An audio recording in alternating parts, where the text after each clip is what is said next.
Sekiro has a glaring problem.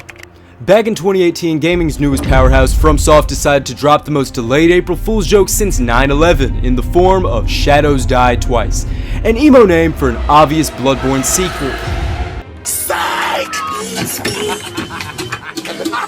The other day I stumbled across a video by a somewhat popular Soulsborne YouTuber named Chad Vasora, shout out to him by the way, and while this video is really interesting, it's super high quality, I had an issue with the example of Sekiro as a game that's replayable for fun. So my name's Josh, and before I harass y'all with subbing, let me earn that from y'all, and with that being said, this is Sekiro's glaring problem.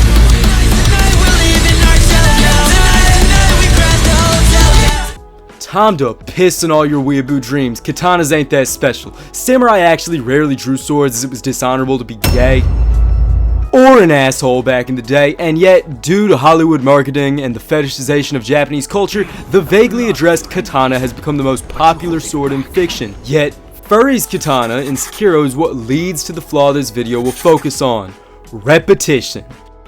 Souls games revel in the variety of ways you can live your masochistic fantasies, and yet Sekiro, your only choice of a hard stick is the Kusabi Maru, a sword with a simple moveset designed specially for Sekiro's overrated combat system.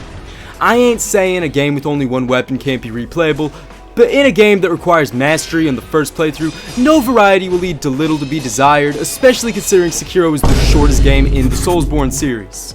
So how do we fix that? Well, before I answer, it's worth noting they did try with the variety of prosthetics. Unfortunately, most of these are off the beaten path, and as for the upgrade system, well, one man's trash is another meth head's stick of dynamite, and you'll be hard pressed to find the junk that is required to upgrade these things.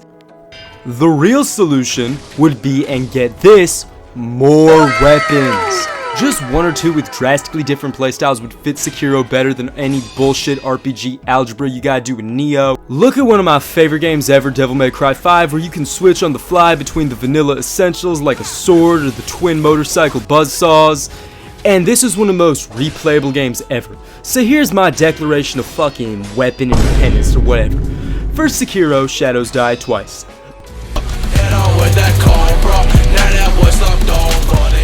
Before you start with the nerdy ass corrections, I am aware that Naginata isn't just a Japanese spear and was usually reserved for the samurai's wives, but it looks way prettier, and since when does From care about historical accuracy?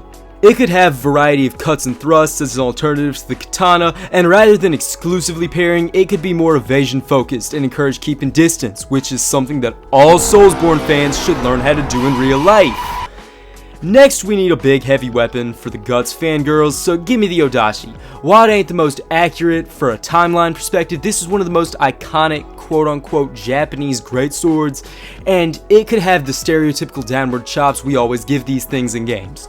For its unique gimmick, we can go with the Unga Bunga route, and you could deal more damage but less stance damage or some shit like that. Finally, we all know what's better than one sword: a vagina. So let's make Zoro proud with a Wakizashi paired with the Kusabi Maru. The big one will open it up and the little one will do the real work. Yeah, if you didn't get that shitty analogy, I'm saying this could be a counterattack weapon.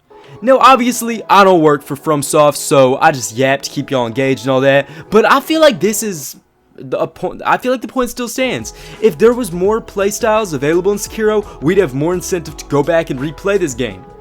But what do you think? I imagine this gonna be a somewhat controversial topic, but if you're thinking about leaving a comment, just know I ain't taking shit from the FromSoft community. You people are toxic as hell. You are the gaming equivalent of Swifties. Which is actually a future video I'm working on, so if you're interested in that, please make sure to subscribe, join the Discord, share all that stuff. I'm trying to beat my friend in a sub race, and until next time, Jesus loves you, I love you, and peace out.